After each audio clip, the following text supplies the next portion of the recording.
Thanks, Liz. And thanks everybody for coming in this morning. Really excited to have such a good audience here.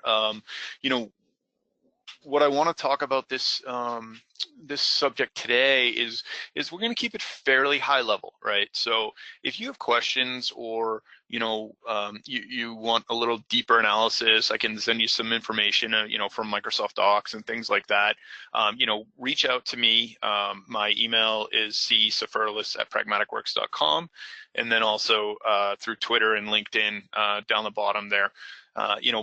But happy to have the conversation and drill in a little bit and figure out why you don't have confidence in your DR plan, or your business continuity plan, and what steps we can take to help alleviate some of that. But as we kick it off, right, you can see that going by the numbers, 18%. Immature planning, limited testing, compliance, business needs, right? This is from a Forrester survey. 18% of global disaster-ready recovery decision makers and influencers feel prepared, right? That's actually a little higher than the number that we saw. And then what are they saying? Why are they having these problems? Immature planning and limited testing, but really we create this DR plan. I was a CIO for a long time, and it was a constant battle, right? Because you're adding new services, new servers, new software, new team members, new sites through mergers and acquisitions, and you're constantly needing to update your DR plan, and it really is a battle.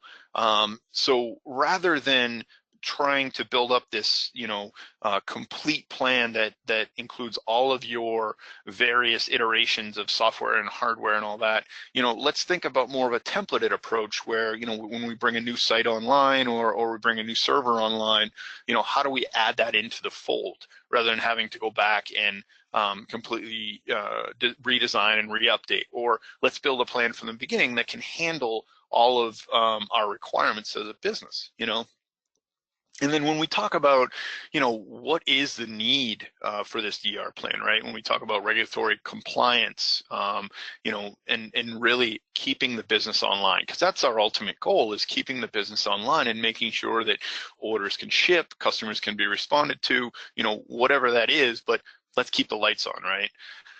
And when we talked about, in the survey question, you guys had it pretty much spot on, right? Is that number one was system failures. We apply the wrong patch, or, in certain cases, we've seen that a whole site's taken offline for hours and hours because, the wrong line of code was executed on a router or a server or a cluster or whatever, and then you've got the power failure, right? So this kind of goes without saying, if you don't have everything you need in the way of redundancy and resilience, power failures are going to get you. And then we've got natural disasters. These are definitely on the lower side than a lot of people think. Generally, this is where people get tripped up, is that they're planning for natural disasters, but the reality is, there are obviously other issues that are bigger. And then, of course, you've got the cyber attacks, right? DDoS attacks and things like that, people are really subject to. And, all you can do is make your best effort to make sure that doesn't happen. But, as they say, you lock the gate, and your gate's only as secure as the lock you put on it. You put a bigger lock, they're just going to find a bigger set of bolt cutters, right? So what are the challenges in implementing disaster recovery, right? You've got a constantly changing landscape, right? But cost is a big one. What does it cost to have a secondary site? What does it cost to have a secondary set of resources? What does it cost to buy the software? What does it cost to implement this plan and continually maintain it, right? How difficult is it, right? You've got multiple data centers, East Coast, West Coast, or, cloud on-prem, and sort of what does it take to make this work? And then, how do you test it, right? Is it reliable when you actually go through and test it? And what are the pains to actually go through and test it? And the biggest takeaway that I want to take from today is that business continuity goes a lot further than just backup or disaster recovery or high availability. It really is all three when you think about it, right? That high availability is that primary site where you've got a failover for your application or your ERP or whatever that happens to be. You've got your secondary site, so if that main site goes down, and then believe it or not, yeah, we still need backups, right? Because that's file level, data gets corrupted. I mean, these things happen all the time. Somebody deletes something by accident. How do we recover that? I mean, it's always an interesting challenge from the IT perspective on, trying to know what users are going to do to throw a wrench in your plans for continuity. And really, it's a three-phase approach, right? So why is DR important, right? Adam Savage from Mythbusters is a pretty popular show among the tech community, but failure is always an option. When we talk about some of the basics of resiliency, there are some myths, right? But fact of the matter is, software has bugs, hardware will fail, and humans will make mistakes. I thought this is a kind of a funny picture, is that you can see that both your power supplies are online here, and the one on the right-hand side was not locked in tight properly. And so how hard would it be for that to come offline, rattle loose with all the vibrations and everything happening inside of that cabinet space, and that's a human failure, right? And these things, they happen all the time. So when we talk about a differentiator between disaster recovery and high availability, it's really that disaster recovery begins where the high availability ends, right? So when you build your high availability space so that you're protected at that same local area when your server goes down or something like that, now you need to figure out what happens if that whole site goes down. Happens to us all the time, even if you're in the cloud, right? So even if you're in Azure East 2, it's a very good practice to have a secondary site for those mission critical applications and workloads. So disaster recovery begins where high availability ends. And what we're talking about here is you've got your application, right? And think of this as your layers. You've got your cluster that's wrapped around that server, that application, that's giving you that high availability, so you can fail over to another server if there's a software problem or patching problem or whatever. Now you've got a secondary site that's failing over for DR, right? And depending on the terminology, however you're looking at this, whether it be local on-prem or if we're looking at something spanning across all of the world, all of the US, whatever it happens to be, really it's all three that help your business stay online and bringing that continuity. And Azure's bringing some really interesting offerings to help with this, right? So just real quick, what we talk about, in the backup world is RTO and RPO. So essentially, how much data can you afford to lose and how much downtime can you afford, right?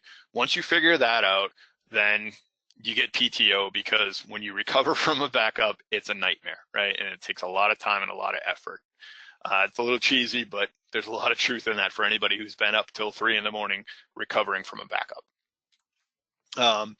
When you talk about RT and RPO, it's a business decision, guys, right? It's not something that IT thinks is the answer, because believe it or not, we don't have all the answers, right?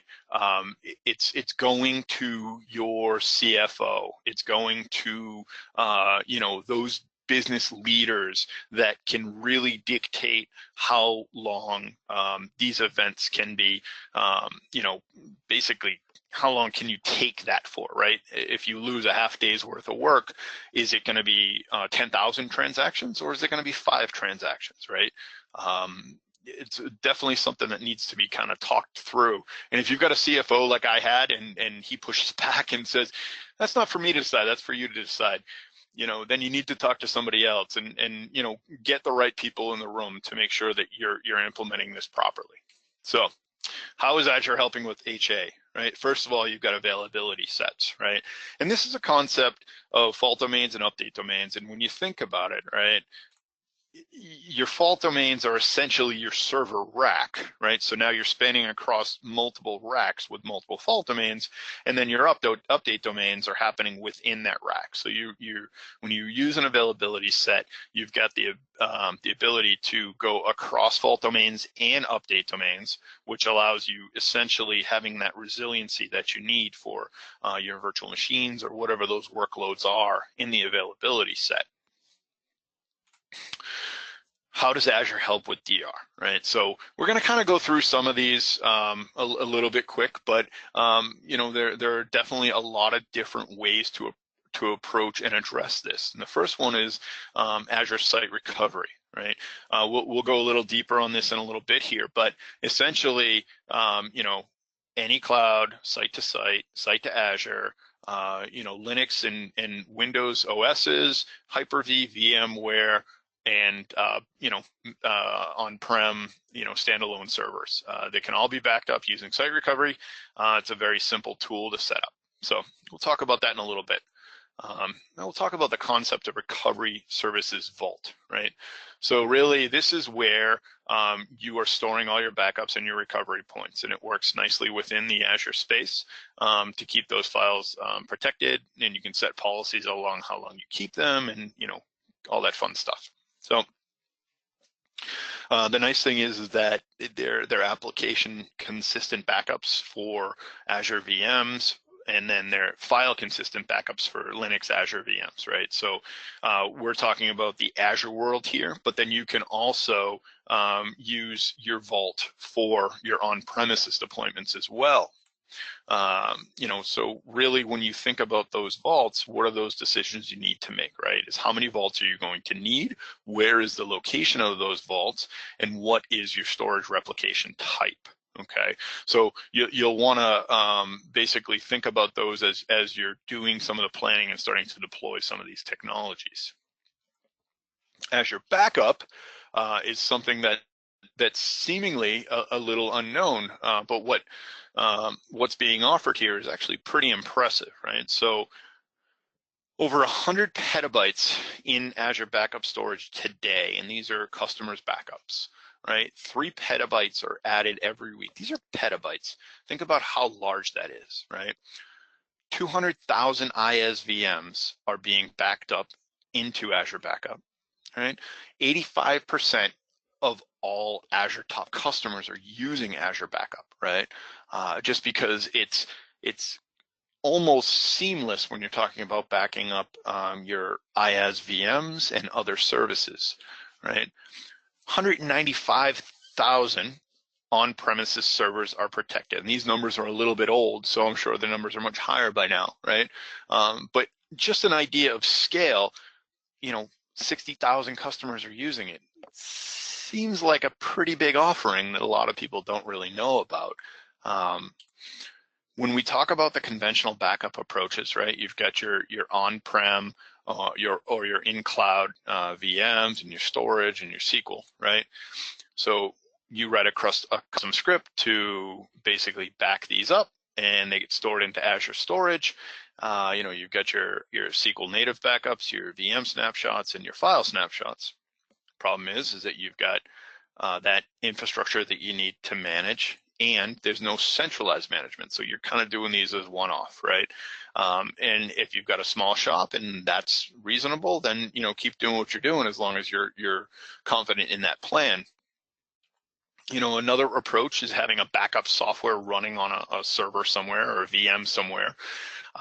You know, concentrating all of those backups, you know, basically bringing everything into one place and then pushing it off into Azure storage. Again, you've got some central management, so you're, you know, coordinating all those backups through one local place, but you still need to manage that infrastructure, right? When we start talking about Azure Backup, now you've got the ability to take away that infrastructure, right? you're using Azure Backup services, so you can scale very quickly and easily. It extends out to many different things. You've got that centralized management now, and those servers are being backed up directly to Azure, and you're managing them all from one place. And it kind of gives some of the overview of what's available here with recovery point management, storage management, data pruning, data packing. And then you get into some of the authentication pieces, right? And who has access to this, and who can see the reporting, and how do you know that your backups are succeeding? Then that turns around to restore as a service, right? So this concept, everything is becoming as a service, DR as a service, infrastructure as a service, software as a service, right? Now we've got restore as a service, where essentially you're taking those backups and you're able to deploy the elements that you need to restore very quickly and easily. And before you do the full restore, you've got that opportunity to scan through and make sure it's what you want to restore, right? Who's ever gone through, this is a typical scenario where you figure out what your recovery point was and where you're restoring it from, and then you pull down that data, right? And this is just this is using somewhat more of the Hyper-V type scenario where you're restoring a full virtual machine, right?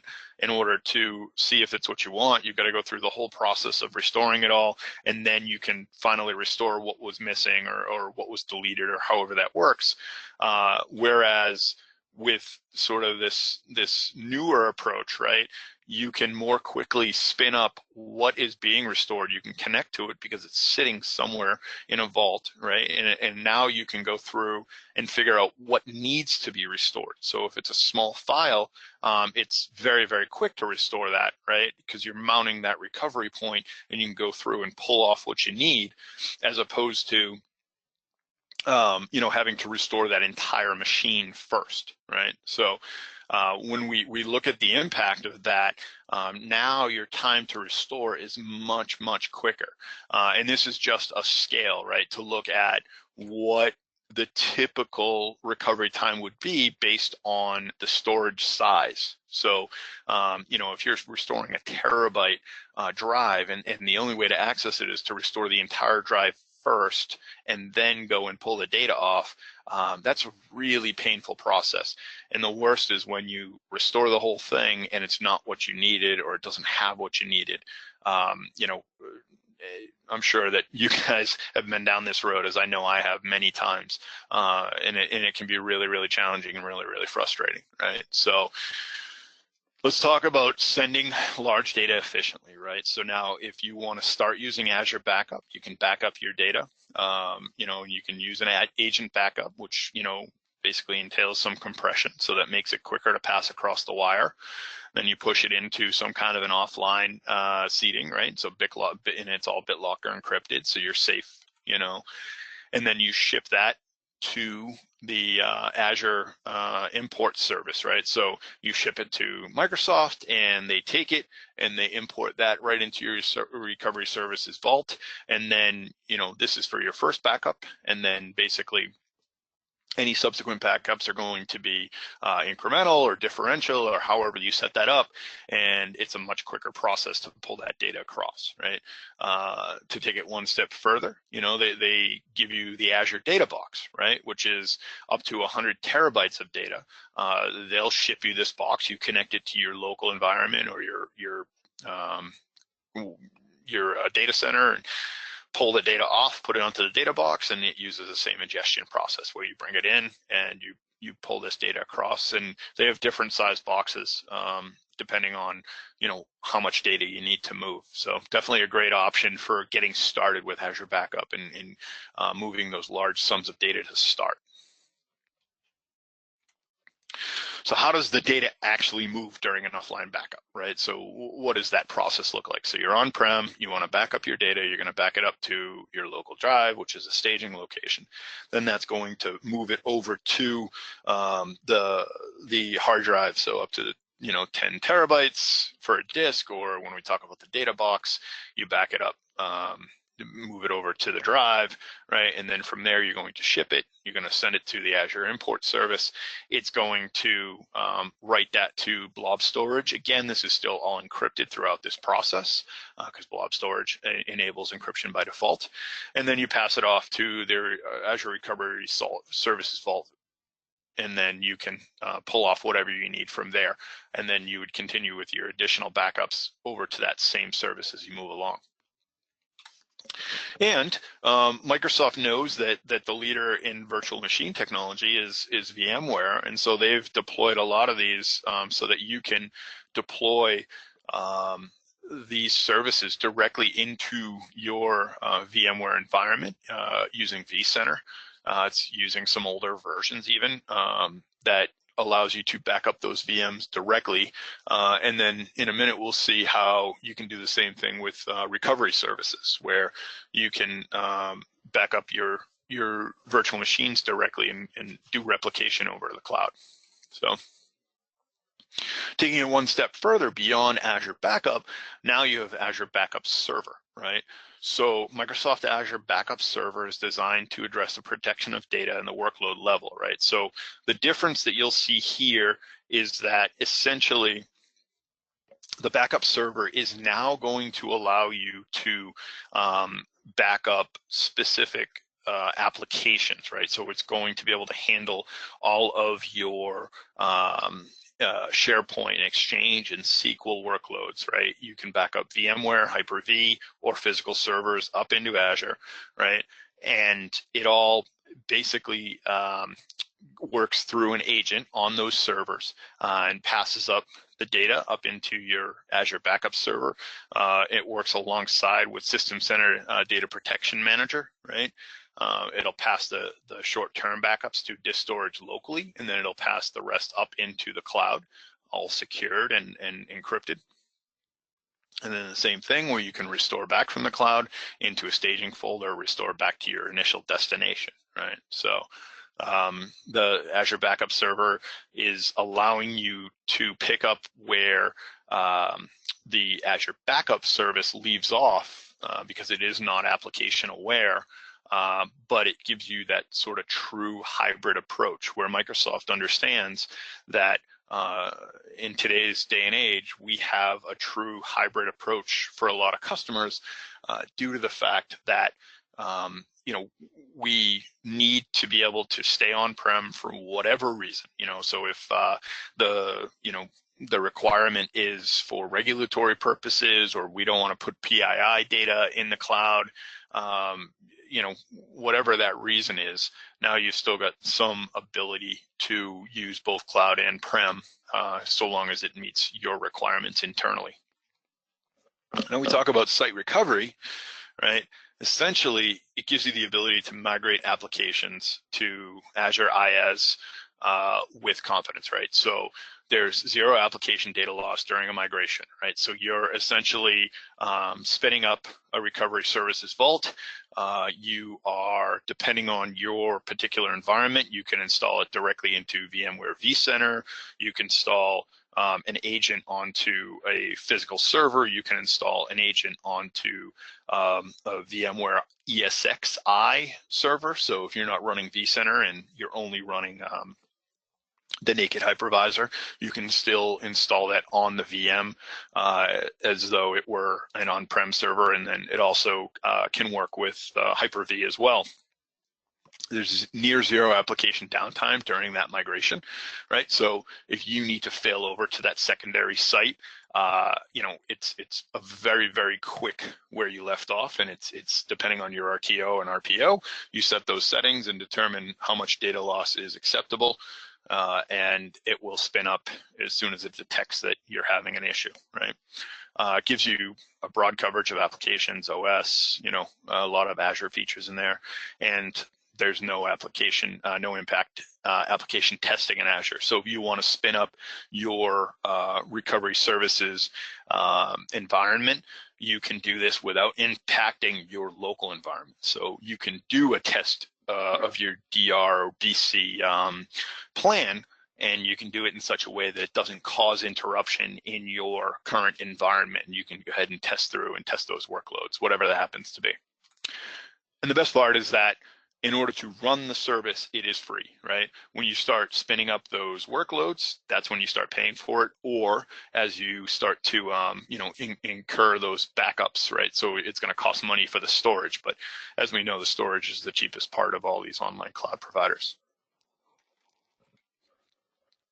So just to give sort of an overview of the things that we can back up here, right? So you've got Hyper-V to Hyper-V, Hyper-V to Hyper-V with replication over a SAN, so all on-prem, Hyper-V to Azure, VMware or physical to VMware, right? So you can use this as your VMware replication tool as well.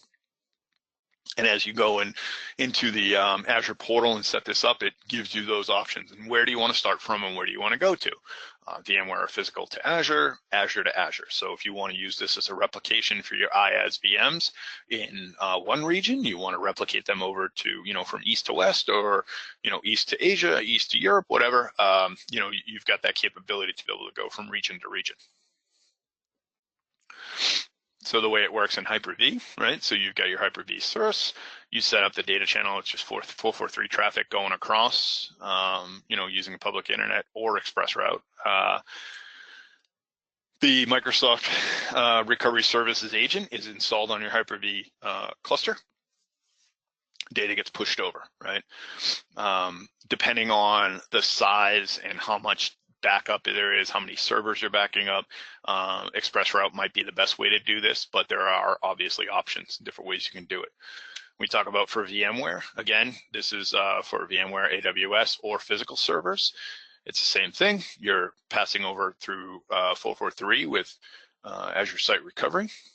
All right, you install your process server and your configuration server in your local environment, and this becomes, environment aware of the servers that are running to be able to basically prepare them and stage them to pass them over. And you back up your servers over the cloud again. When we look at it from DR, application DR specific area, it's basically server to, Azure storage, right? So you're backing up that data over to your Azure storage, and then if you need to spin those up at a later time, you can build those VMs as required. You don't have to have that in place ahead of time, and it depends on, again, what your strategy is. Are you okay with your recovery time being a day? Some places are because they don't do a ton of transactions, or whatever the reason, they're a smaller shop and they don't want to have to pay to have that environment up and running all the time. This is certainly a strategy.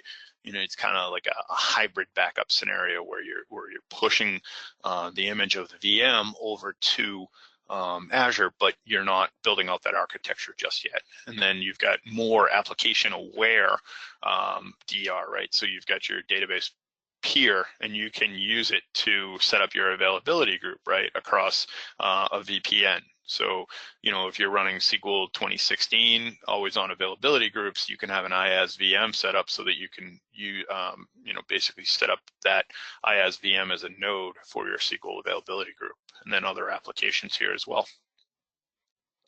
So moving along to Azure Migrate, right? This is one of the newer offerings from Microsoft. It's come out, in just over, about 2 months ago, I want to say. And basically the idea here was to make it easier for customers to migrate to Azure, right? So what is the process? You discover what you want to migrate, and you migrate it, and then you optimize it in the cloud, right? And what are we talking about when we're migrating? We're migrating virtual machines, applications, databases, all that kind of stuff, right? And oh, by the way, a customer doesn't want to have to pay for it if they're doing this assessment, right? So they want to run it in their own environment. They don't want to, they want to learn it themselves. They want to go through it all themselves. And so they want basically to do it themselves, and they don't want to have to pay for a tool for it, right? So the way that this was done in the past is that you would run the maps tool, which I'm sure many people are familiar with, that would go through and it would run in your environment, and basically it would capture all the environment details, how much RAM, how much CPU, how much disk space, all those kinds of things, right? And then there were some partners that had their own ways to approach it, right?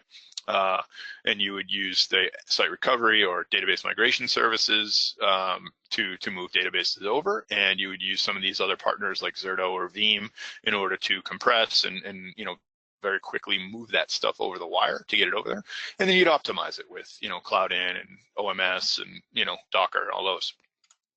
So today they brought out Azure Migrate. Now, this, like I said, this came out a couple of months ago, and if you haven't played with it, haven't used it, essentially in your vCenter environment, you can deploy a VM. It's about a 10 gig download, and it collects information about your environment, and it essentially works through and it spits out a whole report as to what is happening. And then you still have the partners that do this, and you have the partners that can help you discover, migrate, and now optimize, right?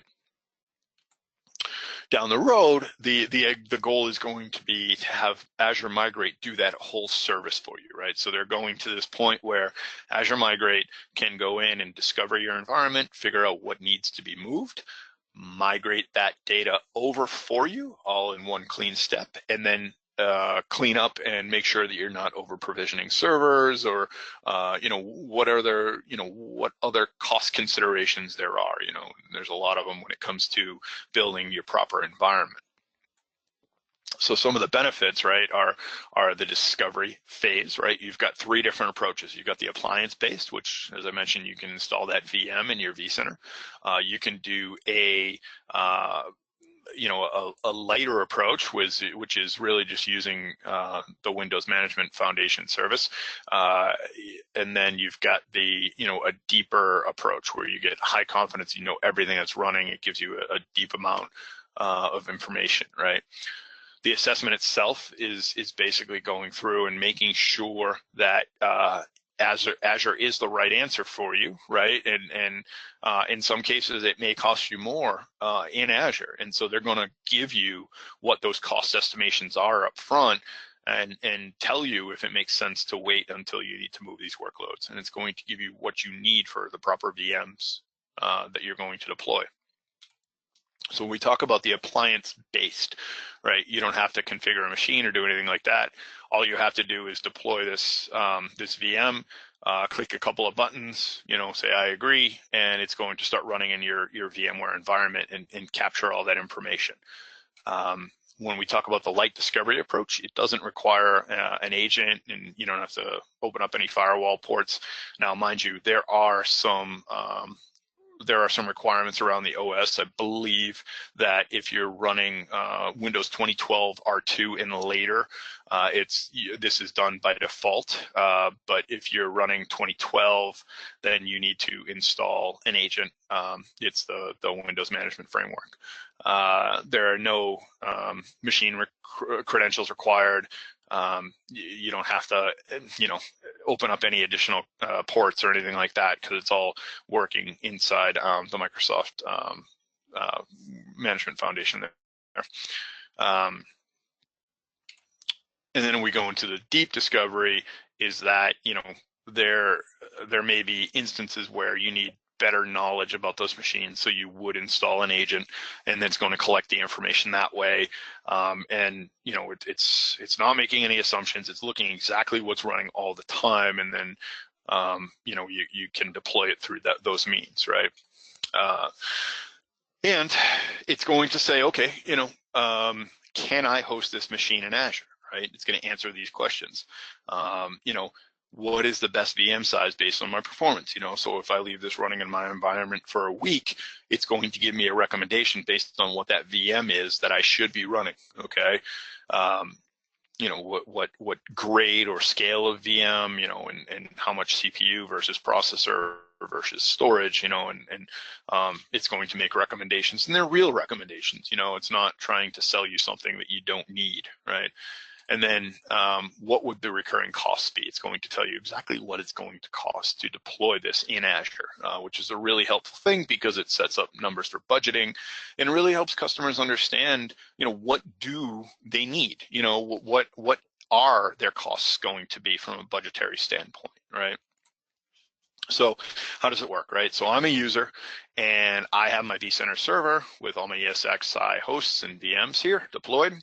I'm going to download and configure the appliance, right? So basically you go out, you start a recovery services project, you download the appliance and you deploy it to your vCenter server. And the configuration that they mention here is literally just turning it on, hitting accept, and letting it go through its setup and start running in the environment. So it's not a heavy configuration by any means. So my collector VM starts running and starts running the discovery in the background, and it's passing the raw metadata to the collector VM. And like I said, this is all running in the background. It's capturing all the information about your environment. It's pushing that up to the Azure Migrate service, so it knows what you're running in the background. It collects that information, and then it pushes all that information over to the Migrate portal. Then it passes, it allows you to create that assessment, right? And it gives you an understanding of what the ROI is, and how much you can plan to spend per month, and what the what the ultimate expenditure is going to be, so you can break down and do your cost analysis, or TCO, if you will, to compare the two. Basically, to sum things up, when we talk about DR as a service, right, it really is everywhere. So it's not in every single region, but it's in the vast majority of the regions. And so, you've got this capability to deploy from your local, whatever your local region is, or whatever region you use predominantly, you can then run your DR to another region in many across the world. So that sums up what I've got for today. Liz, I don't know if we have any questions. I went through a little faster than I expected to, but we don't yet, so I'll give everybody just a couple minutes maybe to see if some come through. Oh, here's one that I missed.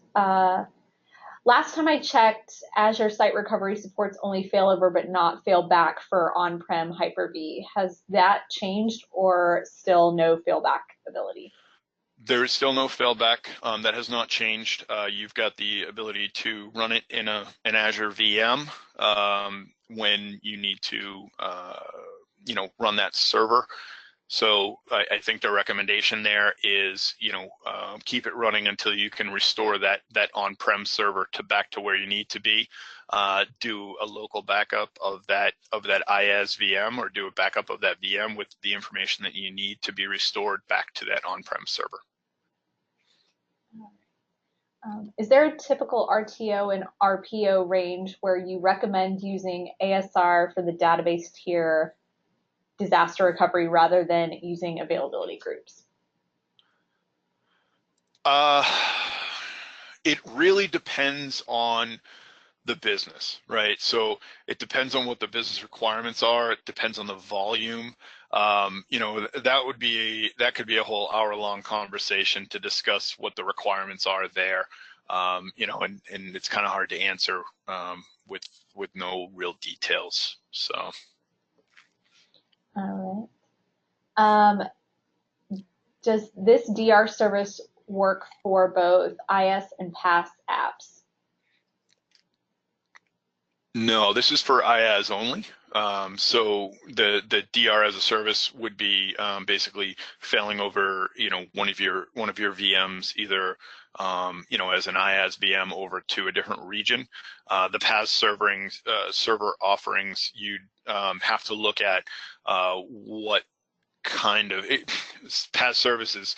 Very dependent on what the actual service it is for what there are for DR offerings. So, when the true disaster recovery, sort of, can you fail over to a different region, or, are you just taking backups and spinning it up in a different region, or how that works? It's very specific to the PaaS offering itself.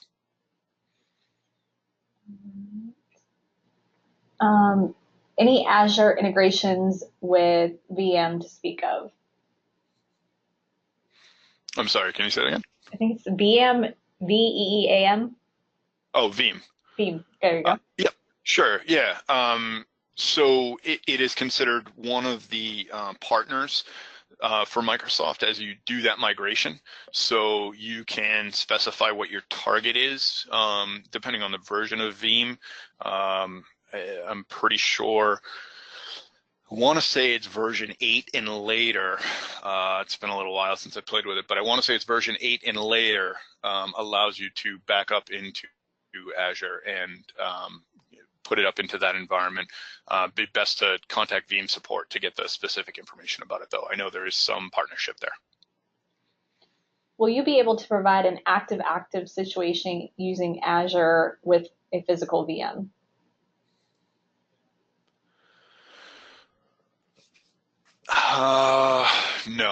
No, it's not designed for that, right? So if you're going from prem to cloud, it wouldn't be considered active-active because, yeah, no, I mean, it would be, a very, very short RTO, RPO if you need to fail over to that cloud resource, but you don't have that capability yet in site recovery. Okay. Oh, and then in response to your question, they said, how about strictly using Azure? For that same? Yes. No, it's still, it wouldn't be the same. Trying to wrap my head around how you would set that up. I think you'd probably do it in the same way that you would set up Windows clusters to have an active-active. Have to look at that specifically, but I think that's how you'd have to do it. I don't think you could use site recovery for that. What would you recommend to get started in convincing management? So depending on the environment, right? So you've got, if you're running in VMware, it makes it very easy because you can just deploy this, this collector, if you will, for free. It sits in your environment, and it gives you the ability to go in and basically measure everything that's happening while you're, running. And I definitely recommend running it for a couple of weeks so that it's capturing, peaks and valleys of the resources. But it's going to capture everything that's in your environment for free, and it's going to give you a full report as to what you what you can expect your cloud resources to cost, right? Some of the arguments that we get around Azure and cloud and things like that are around, privacy and security and things like that. One of the biggest selling points that I can make when it comes to Azure is that Microsoft spends over $1 billion a year on security alone. Now, they're also probably one of the biggest companies that gets attacked, right? And they've got a huge surface. I mean, the largest software company in the world. But where you can get in there and play around with this for free makes a really good selling point. And the report that comes from it is very, very intuitive. It helps you to understand what's going on in your environment, and it really gives you an idea of what it'll cost to run that same environment. And so when it comes time to buy new software, buy new servers, re-up your enterprise agreement for your Windows licenses, whatever it happens to be, that's usually the best time to jump, because you can say, well, I can replicate this over to Azure, spin it all up and, take it down as I need to.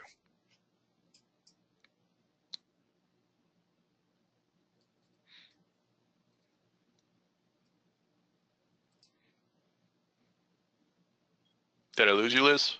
Oh, nope, sorry. I was on mute. All right. Well, it looks like that's all the questions. We do have normal ones. Yes, Chris will provide the slides for this. We always link them in a follow-up blog, usually within about a week or so. So I recommend following our blog. It's blog.pragmaticworks.com. As always, this session was recorded, so you all will receive a link tomorrow in an email from the GoToWebinar platform with a link to that recording. If you have any questions, feel free to reach out to any of us at any time, and we'll pass your information along to Chris. And we hope you all have a very good 4th of July and stay fun and safe, and we will see you on the next session. Thank you, Chris. Thanks, everyone. Thanks for listening. We'll talk to you later. Thanks, guys.